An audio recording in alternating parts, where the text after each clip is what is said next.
ರಾಜ್ಯ ಸರ್ಕಾರಿ ನೌಕರರು ಹಲವಾರು ದಿನಗಳಿಂದ ಹಲವಾರು ಬೇಡಿಕೆಗಳನ್ನು ಇಡ್ತಾ ಬಂದಿದ್ದಾರೆ ಮತ್ತು ಟೈಮ್ ಟು ಟೈಮ್ ರಾಜ್ಯ ಸರ್ಕಾರಿ ನೌಕರರ ಒಂದು ಪರಿಷ್ಕೃತ ಸಭಾ ಸೂಚನಾ ಪತ್ರವನ್ನು ರಿಲೀಸ್ ಮಾಡಲಾಗುತ್ತೆ.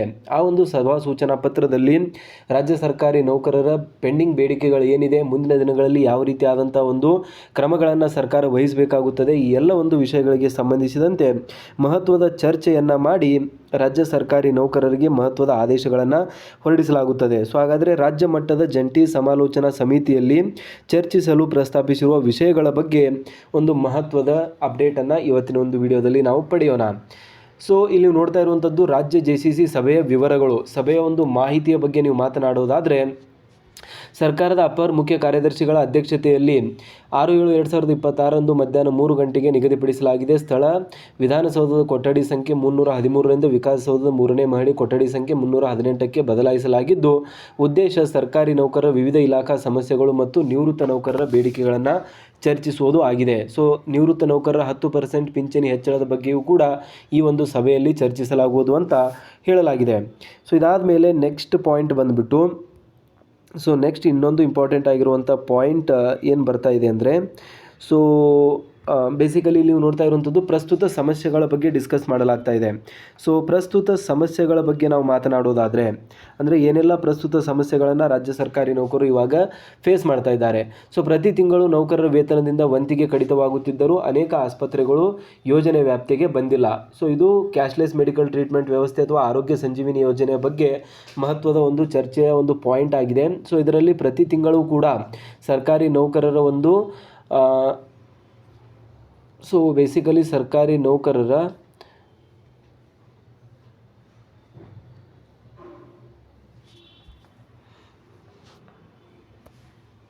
ನೆಕ್ಸ್ಟ್ ಬಂದ್ಬಿಟ್ಟು KGID ಸಾಲದ ಬಗ್ಗೆಯೂ ಕೂಡ ಪ್ರಮುಖ ಒಂದು ಅಪ್ಡೇಟ್ಸ್ಗಳು ಇಲ್ಲಿರುವಂಥದ್ದು ನೀವು ನೋಡ್ತಾ ಇದ್ದೀರಾ.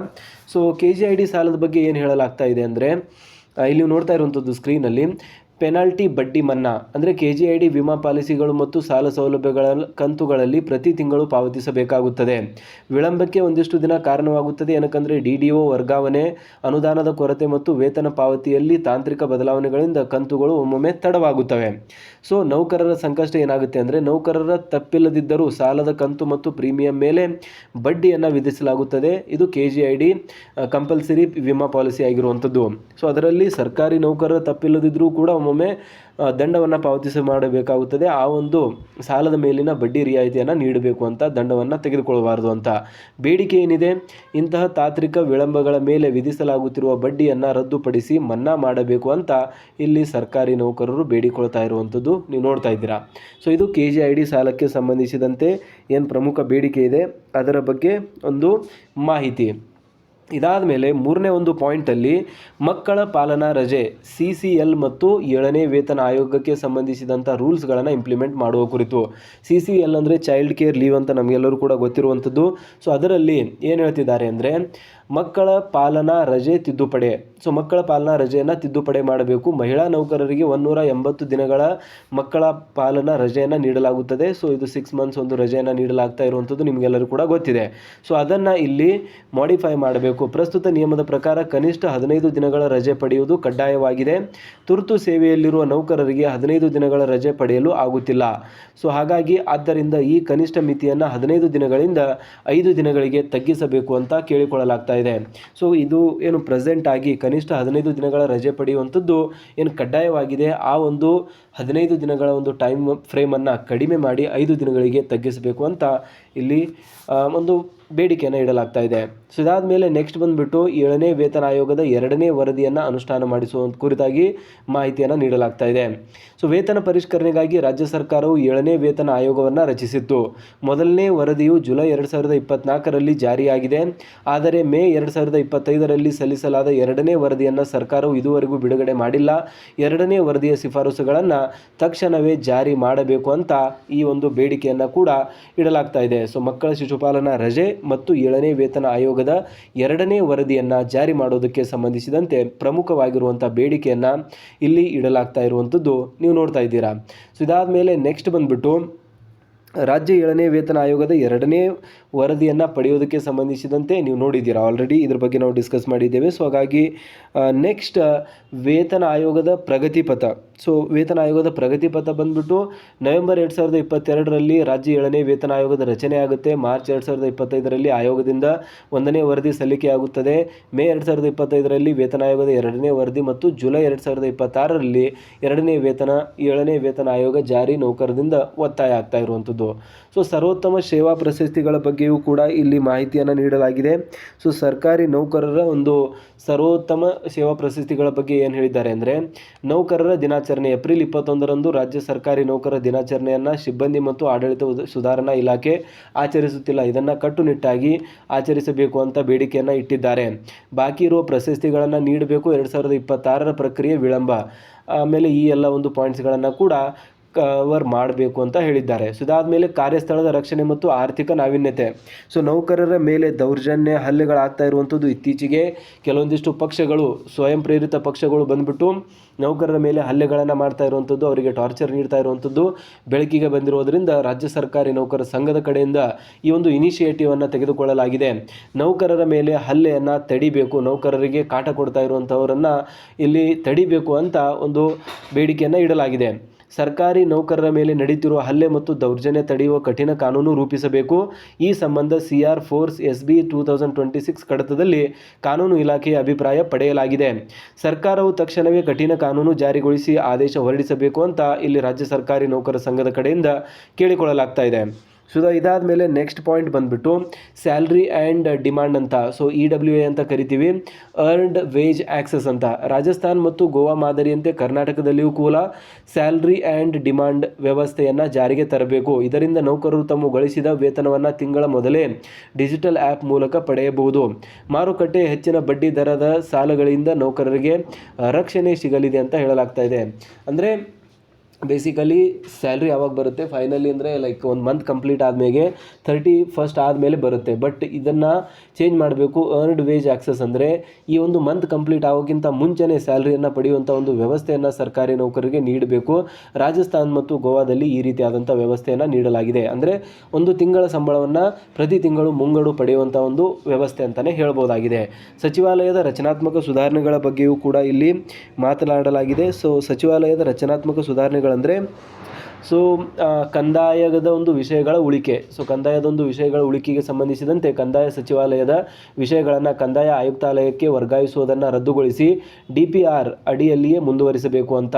ಹುದ್ದೆಗಳ ಒಂದು ಮರುನಾಮಕರಣ ಮಾಡುವಂತೆ, ಸಹಾಯಕರು ಮತ್ತು ಹಿರಿಯ ಸಹಾಯಕರು ಹುದ್ದೆಗಳನ್ನು ಕೇಂದ್ರ ಸರ್ಕಾರದ ಮಾದರಿಯಲ್ಲಿ JSA, SSA ಮತ್ತು ASO ಎಂಬುದು ಬದಲಾಯಿಸಬೇಕು. ಇದಾದ ಮೇಲೆ KAS ನೇಮಕಾತಿಗೆ ತಡೆ. ಸಚಿವಾಲಯದ ಹುದ್ದೆಗಳಿಗೆ KAS ಅಧಿಕಾರಿಗಳನ್ನು ನೇಮಬಾಹಿರವಾಗಿ ನಿಯೋಜಿಸುತ್ತಿರುವುದನ್ನು ತಕ್ಷಣವೇ ನಿಲ್ಲಿಸಬೇಕು. ತಹಶೀಲ್ದಾರ್ ನಿಯೋಜನೆ. ಸಚಿವಾಲಯದ ಶಾಖಾಧಿಕಾರಿಗಳನ್ನು ತಹಶೀಲ್ದಾರ್ ಹುದ್ದೆಗೆ ನಿಯೋಜಿಸುವ ಹಿಂದಿನ ಅವಕಾಶವನ್ನು ಮರುಸ್ಥಾಪಿಸಬೇಕು ಅಂತ ಇಲ್ಲಿ ಕೇಳಿಕೊಳ್ಳಲಾಗ್ತಾ ಇದೆ. ಸೊ ಸಚಿವಾಲಯ ನೌಕರರಿಗೆ ಸಂಬಂಧಿಸಿದಂತೆ ಒಂದಿಷ್ಟು ಪಾಯಿಂಟ್ಗಳು. ಸೊ ಇದಾದ ಮೇಲೆ ನೆಕ್ಸ್ಟ್ ಬಂದ್ಬಿಟ್ಟು ಸಚಿವಾಲಯದ ಆಡಳಿತಾತ್ಮಕ ಬೇಡಿಕೆಗಳಿಗೆ ಸಂಬಂಧಿಸಿದಂತೆ ನಾವು ನೋಡೋದಾದರೆ ಪಿಂಚಣಿ ಮತ್ತು ನೇಮಕಾತಿ. NPS ರದ್ದುಗೊಳಿಸಿ ಹಳೆಯ ಪಿಂಚಣಿಯನ್ನು ಮರುಸ್ಥಾಪಿಸಬೇಕು. ಸಚಿವಾಲಯದ ನೌಕರರಿಗೆ ಸಚಿವಾಲಯದಲ್ಲಿ ನಡೆಯುತ್ತಿರುವ ಅವ್ಯವಸ್ಥಿತ ಅನುಕಂಪದ ನೇಮಕಾತಿಗಳನ್ನು ಸಂಪೂರ್ಣವಾಗಿ ನಿಲ್ಲಿಸಬೇಕು. ಅಂದರೆ ಸಚಿವಾಲಯದಲ್ಲಿ ಅವ್ಯವಸ್ಥಿತ ಅನುಕಂಪದ ಆಧಾರದ ಮೇಲೆ ಯಾರಿಗೆ ಬೇಕೋ ಅವರಿಗೆ ನೇಮಕಾತಿ ಮಾಡಿಕೊಳ್ಳಲಾಗ್ತಾ ಇದೆ, ಅದನ್ನು ನಿಲ್ಲಿಸಬೇಕು ಅಂತ ಕೇಳ್ತಿದ್ದಾರೆ. ಕೆಲಸದ ಒತ್ತಡ ಕಡಿಮೆ ಮಾಡಬೇಕು, ಭರ್ತಿಯನ್ನು ಜಾಸ್ತಿ ಮಾಡಬೇಕು ಅಂತ ಕೇಳ್ತಿದ್ದಾರೆ. ಕಂದಾಯ, ನಗರಾಭಿವೃದ್ಧಿ ಮತ್ತು ಗ್ರಾಮೀಣಾಭಿವೃದ್ಧಿ ಇಲಾಖೆಗಳಲ್ಲಿ ಕೆಲಸದ ಒತ್ತಡ ಹೆಚ್ಚಿರುವ ಶಾಖೆಗಳನ್ನು ಗುರುತಿಸಿ ಹೊಸ ಹುದ್ದೆ ಸೃಷ್ಟಿಸಬೇಕು. ಆಡಳಿತದಲ್ಲಿ ಪರಿಪೂರ್ಣತೆ ತರಲು ಸಚಿವಾಲಯದಲ್ಲಿನ ಎಲ್ಲ ಖಾಲಿ ಹುದ್ದೆಗಳನ್ನು ಆದ್ಯತೆಯ ಮೇರೆಗೆ ಭರ್ತಿ ಮಾಡಬೇಕು ಅಂತ ಇಲ್ಲಿ ಕೇಳಿಕೊಳ್ಳಲಾಗ್ತಾ ಇದೆ. ಆ್ಯಂಡ್ ಇದೆಲ್ಲ ಆದಮೇಲೆ ಒಂದು ನಿವೃತ್ತ ನೌಕರರ ಬೇಡಿಕೆಗಳಿಗೆ ಸಂಬಂಧಿಸಿದಂತೆ ಇಂಪಾರ್ಟೆಂಟ್ ಪಾಯಿಂಟ್ ಇದೆ. ತುಂಬ ದಿನಗಳಿಂದ ಇವುಗಳ ಬಗ್ಗೆ ಡಿಸ್ಕಸ್ ಮಾಡಲಾಗ್ತಾ ಇದೆ. ಸೊ ಪ್ರಮುಖ ನಿವೃತ್ತ ನೌಕರರ ಬೇಡಿಕೆಗಳ ಬಗ್ಗೆ ನೀವು ಮಾತನಾಡುವುದಾದರೆ, ನಿವೃತ್ತ ನೌಕರರು ಮತ್ತು ಕುಟುಂಬ ಪಿಂಚಣಿದಾರರ ಜೀವನ ಭದ್ರತೆಗೆ ಈ ಕೆಳಗಿನ ಕ್ರಮಗಳನ್ನು ಕೈಗೊಳ್ಳಬೇಕು. ಸಂಧ್ಯಾಕಿರಣ ಯೋಜನೆ. 7ನೇ ವೇತನ ಆಯೋಗದ ಶಿಫಾರಸಿನಂತೆ ನಿವೃತ್ತರಿಗಾಗಿ ನಗದು ರಹಿತ ಆರೋಗ್ಯ ಯೋಜನೆ ಸಂಧ್ಯಾಕಿರಣ ಜಾರಿಗೆ ತರಬೇಕು. ಸೊ ಯಾವ ರೀತಿ ಪ್ರಸ್ತುತ ಕೆಲಸ ಮಾಡುತ್ತಿರುವಂಥವರಿಗೆ ಕ್ಯಾಶ್ಲೆಸ್ ಮೆಡಿಕಲ್ ಟ್ರೀಟ್ಮೆಂಟ್ ವ್ಯವಸ್ಥೆ ಇದೆ, ನಿವೃತ್ತರಿಗೆ ಸಂಧ್ಯಾಕಿರಣ ಯೋಜನೆಯನ್ನು ಜಾರಿಗೆ ತರಬೇಕು. ಪಿಂಚಣಿ ಹೆಚ್ಚಳ. 70ರಿಂದ 80 ವರ್ಷದೊಳಗಿನ ನಿವೃತ್ತ ನೌಕರರ ಮೂಲ ಪಿಂಚಣಿಯಲ್ಲಿ 10% ಹೆಚ್ಚಳವನ್ನು ಮಾಡಬೇಕು. ದಿ ಮೋಸ್ಟ್ ಡಿಮಾಂಡ್ ಮಾಡಿರುವಂಥದ್ದು, ಎಲ್ಲಕ್ಕಿಂತ ಜಾಸ್ತಿ ಸರ್ಕಾರಿ ನೌಕರರು ಕೇಳ್ತಾ ಇರುವಂಥದ್ದು ಪಿಂಚಣಿದಾರರು 10% ಪಿಂಚಣಿಯನ್ನು 70ರಿಂದ 80 ವರ್ಷದೊಳಗಿನ ಅಂದರೆ 70 ವರ್ಷ ದಾಟಿರುವಂಥ ಪಿಂಚಣಿದಾರರಿಗೆ 10% ಹೆಚ್ಚಿನ ಒಂದು ಪಿಂಚಣಿಯನ್ನು ನೀಡಬೇಕು ಅಂತ ಇಷ್ಟು ದಿನಗಳಿಂದ ಕೇಳಿಕೊಳ್ಳಲಾಗ್ತಾ ಇದೆ. ಆ್ಯಂಡ್ ಅದಾದಮೇಲೆ ಅಂತ್ಯ ಸಂಸ್ಕಾರಕ್ಕೆ ಕೂಡ ಸರ್ಕಾರಿ ಪಿಂಚಣಿದಾರರಿಗೆ ನೆರವು ನೀಡಬೇಕು. ಅವರಿಗೆ ಆರ್ಥಿಕತೆ ತುಂಬ ಬಿಕ್ಕಟ್ಟಾಗಿದೆ, ಇದಕ್ಕೂ ಕೂಡ ಹಣ ಸಿಗ್ತಾ ಇಲ್ಲ. ನಿವೃತ್ತ ನೌಕರರ ಕುಟುಂಬಕ್ಕೆ ಅಂತ್ಯ ಸಂಸ್ಕಾರಕ್ಕಾಗಿ 10,000 ರೂಪಾಯಿ ಆರ್ಥಿಕ ನೆರವು ನೀಡಬೇಕು. ನೋಡಿ ಎಷ್ಟು ಆರ್ಥಿಕ ಅಭದ್ರತೆಯನ್ನು ಇಲ್ಲಿ ಸರ್ಕಾರಿ ನೌಕರರು ಫೇಸ್ ಮಾಡ್ತಾ ಇದ್ದಾರೆ ಅಂದರೆ ಅಂತ್ಯ ಸಂಸ್ಕಾರಕ್ಕೂ ಕೂಡ 10,000 ರೂಪಾಯಿ ನೀಡಬೇಕು ಅಂತ ಕೇಳಿಕೊಳ್ಳಲಾಗ್ತಾ ಇದೆ. ಸೊ ಇದು ಯಾಕೋ ಒಂದು ಸ್ವಲ್ಪ ಕಾಂಟ್ರವರ್ಸಿಯಲ್ ಆಗಿರುವಂಥ ಒಂದು ಪಾಯಿಂಟ್ ಇದೆ. ಏನಕ್ಕಂದರೆ ಕೆಲವೊಂದಿಷ್ಟು ಜನ ಇದನ್ನು ಬೇಡ ಅಂತ ಹೇಳ್ತಾ ಇದ್ದಾರೆ, ಇನ್ನು ಕೆಲವೊಂದಿಷ್ಟು ಜನ ಇದನ್ನು ಬೇಕು ಅಂತ ಹೇಳ್ತಾ ಇದ್ದಾರೆ. ಕೆಲವೊಂದಿಷ್ಟು ಜನ ಹೇಳ್ತಾ ಇರುವಂಥದ್ದು ಸರ್ಕಾರಿ ನೌಕರರು 10,000 ರೂಪಾಯಿ ಕೂಡ ಅಫೋರ್ಡ್ ಮಾಡದೇ ಇರುವಂಥವ್ರಲ್ಲ, ಸೊ ಹಾಗಾಗಿ ಅಂತ್ಯ ಸಂಸ್ಕಾರದ ಹಣ ಏನು ಬೇಡ ಅಂತಿದ್ದಾರೆ.